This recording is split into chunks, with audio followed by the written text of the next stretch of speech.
उत्तर प्रदेश शिक्षक भर्ती 2024 या ATRE 2024 या सुपर टेट 2024, जिस भी नाम से आप बुलाना चाहें, उत्तर प्रदेश में 27,713 पद जो है हाईकोर्ट की तरफ से आ रहे हैं। उत्तर प्रदेश इसे मत समझिएगा। अब ये पद किस लिए हैं, कौन इसे भर सकता है, आपके सारे डाउट्स, क्या एज चाहिए होती है, क्या एग्जाम पैटर्न होता है, और बाहर के राज्यों के छात्र क्या भर पाएंगे या नहीं, उन सब चीज़ों का आपको सटीक जवाब 68,500 और 69,000 के बेसिस पर मैं अभी समझा दूंगा, बता दूंगा, दे दूंगा। देखो समझो, होता क्या है भाई कि जो सबसे पहला नोटिफिकेशन आया था 68,500, उस समय पर बीएड तब तक ये वो दौर हुआ करता था जब तक उन्हें अलाउड ही नहीं किया गया था। तो उस समय पर बीएड, डीएलएड या डिप्लोमा वाले छात्र प्लस ग्रेजुएशन, यूपीटेट या सीटेट लगाकर आप लोगों को नौकरी दे दी जाती थी। ये मतलब बेसिक एलिजिबिलिटी थी कि इतना होना चाहिए। उस समय पर पहली भर्ती में बाहरी राज्य के लोगों को भी अलाउ किया गया था और काफी लोग नौकरी पाए भी थे। लेकिन अगले वाली जो भर्ती आई उसमें डोमिसाइल हटा दिया गया था, क्योंकि बैक टू बैक वैकेंसी आई थी और चुनावी फायदे के लिए, क्योंकि उस समय जो है चुनाव भी आ रहे थे, तो डोमिसाइल नीति लागू कर दी गई थी और ये कहा गया कि सिर्फ उत्तर प्रदेश के लोग ही भर पाएंगे।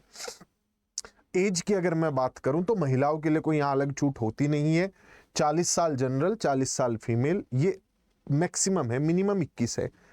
ओबीसी और SC ST को दोनों को ही यहाँ पर 5-5 साल की छूट मिलती है। एज पर जो हम पुराने नोटिफिकेशन है उन्हें देखें तो ये क्राइटेरिया है, दोनों को ही सेम छूट मिलती है। किसी भी प्रकार की छूट लेके आप 55 साल से बाहर नहीं जा सकते, क्योंकि 60 साल पे तो घर ही भेज देते हैं। अब बात कर लेते हैं एग्जाम पैटर्न की, कि क्या एग्जाम पैटर्न होता है, कैसा मतलब सब्जेक्ट्स पूछे जाते हैं, कितने क्वेश्चन आते हैं किस चीज से। तो सबसे ज्यादा सवाल जो आते हैं 150 में से 150 मिनट के पेपर में, यानी 2.5 घंटे के पेपर में, वो भाषा आधारित आते हैं, यानी कि हिंदी, इंग्लिश और संस्कृत, कोई चॉइस नहीं है, तीनों के सवाल आते हैं, 40 सवाल। इसके बाद विज्ञान के 10 सवाल आते हैं। विज्ञान वही जो day to day life science है, कोई ऐसा नहीं है कि 11वीं 12वीं की आपसे फिजिक्स, केमिस्ट्री, बायो पूछेंगे। मैथ्स 20 नंबर का अच्छा खासा गणित आता है, और आप ये मान लो कि जैसा DSSS के जनरल पेपर के 20 सवाल आते हैं, वैसा ये गणित होता है, अच्छा गणित होता है। EVS और सोशल स्टडीज जैसा कि आप सीटेट लेवल पे पढ़ते हैं, वही सारी चीजें 10 नंबर में।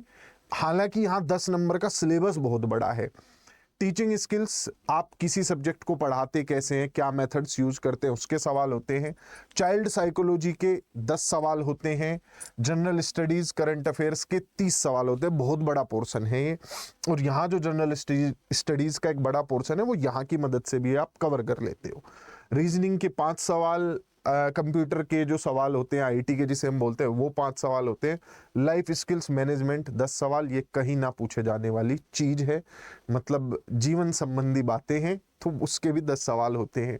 पेपर ऑफलाइन हुआ था पिछली बार, अभी भी उम्मीद है ऑफलाइन होगा, और नेगेटिव मार्किंग पिछली बार तो नहीं थी। क्या इसी से नौकरी मिल जाती है? नहीं। उत्तर प्रदेश में जो शिक्षक भर्ती होती हैं, और जो नया शिक्षा सेवा चयन आयोग भी गठित हुआ है, अगर वो भी कुछ बदलाव करेगा तो क्या वो बदलाव होंगे उस पर भी मैं चर्चा करूंगा। लेकिन देखो, 60% जो आपका ये पेपर हुआ, इसका वेटेज रखा जाता है, और बाकी 10% वेटेज दिया जाता है आपकी 10वीं 12वीं ग्रेजुएशन और टीचर ट्रेनिंग को। ये जो रिटर्न एग्जाम है, आप लोगों को लग रहा होगा कि इसमें कितने भी नंबर ले आओ, नहीं।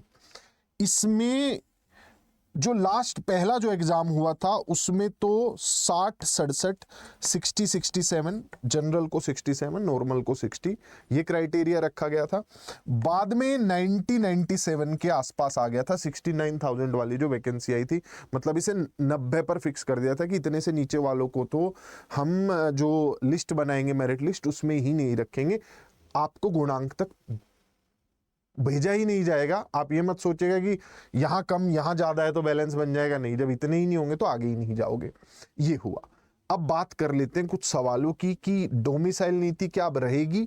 हाल फिलहाल के जो हमारे उत्तर प्रदेश में जो एग्जाम हो रहे हैं, उन सब में डोमिसाइल नीति लागू नहीं थी, तो डोमिसाइल का चक्कर खत्म समझ लो। सभी राज्य के लोग जो हैं फॉर्म भर पाएंगे, बल्कि तो उत्तर प्रदेश में जो भी भर्ती हुई है उसमें लगभग 40 लाख फॉर्म थे, और 15-16 लाख के आसपास जो फॉर्म थे वो अन्य राज्यों से थे। तो सभी राज्य के लोग भर पाएंगे, डोमिसाइल नीति नहीं होगी। यूपी टेट को लेकर आप लोगों के मन में सवाल आ सकता है कि यूपी टेट तो हुआ नहीं है। तो देखो, यूपी टेट और सी टेट दोनों ही मान्य होता है, ये ऐसा प्रावधान बनाया जा चुका है। तो यूपी टेट हो या सी टेट आप किसी के भी बेसिस पे भर सकते हैं। पेपर 1 आपका पास होना चाहिए। मार्क्स की अगर मैं बात करूं तो वही 90 नंबर सबके लिए और 82 नंबर कैटेगरी वाले जो छात्र होते हैं उनके लिए। हालांकि अन्य राज्य के जो छात्र होते हैं वो जनरल में काउंट होते हैं, इस चीज का ध्यान रखेंगे। शिक्षा सेवा चयन आयोग जो कि पिछले 2 साल से आराम फरमा रहा है इलाहाबाद में, और चाय समोसों का बिल बढ़िया बनता जा रहा है। अगर मैं इनकी बात करूं कि ये क्या बदलाव करेंगे, तो जब इसका गठन हुआ शिक्षा सेवा चयन आयोग का, जो मूलभूत बातें हैं, हो सकता है ये एग्जाम पैटर्न में 1-2 चीजें हटा दें, हो सकता है कि ये गुणांक में किन किन चीजों को जोड़ा जा रहा है वो बदल दे, लेकिन ढांचा नहीं बदलेगा। पूरी परिस्थिति बदल जाए ऐसा नहीं हो सकता।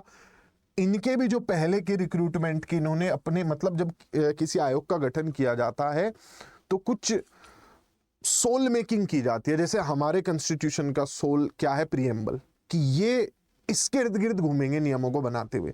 तो इन्होंने भी जो चीजें कही हैं वो ये कही हैं कि हम एकेडमिक्स को वेटेज देंगे। तो उत्तर प्रदेश में शिक्षक भर्तियों में जो आपका पढ़ाई रही है उसमें आपने कैसे नंबर अभी तक हासिल किए हैं, चाहे वो आपका ट्रेनिंग रही हो, कुछ भी रहा हो, उसको वेटेज मिलेगा। और इन्होंने तो ये भी कहा है टेट के वेटेज को भी हम देखेंगे कि आपने जो सी टेट या यूपी टेट एग्जाम दिया उसमें आपके कितने नंबर आए, तो उसे भी वेटेज मिलेगा। ये कुछ आपके बड़े सवाल थे जिनका आपको इस वीडियो से जो है थोड़ी संतुष्टि मिलेगी। और अगर मगर वाले अगर जवाब हैं कि ये कैसे होगा वो कैसे होगा, उसके लिए आपको वीडियो का लिंक यहाँ पर पिन दिख जाएगा, उस पर चले जाना। वहाँ मैंने और सनी सर ने जो है बड़े तसल्ली से एक एक सवाल को डिस्कस किया। अभी तो मैंने आपके सामने सिर्फ फैक्ट्स रखे हैं। अगर आप ओपिनियन चाहते हैं कि सर बीएड को मौका मिलेगा या नहीं, यूपी टेट अगला कब होगा, डोमिसाइल नीति पे क्या हो रहा है, जो वेटेज है वो कैसे कैसे काउंट होगा, वो सारी चीज़ों के लिए आप इस वीडियो को देख सकते हैं डिटेल में। सुपर टेट के बैचेज में अगर आप जुड़ना चाहते हैं, नीचे स्क्रीन पे नंबर है। बेहतरीन और सीरियस तैयारी के लिए आप हमारे साथ जुड़ सकते हैं।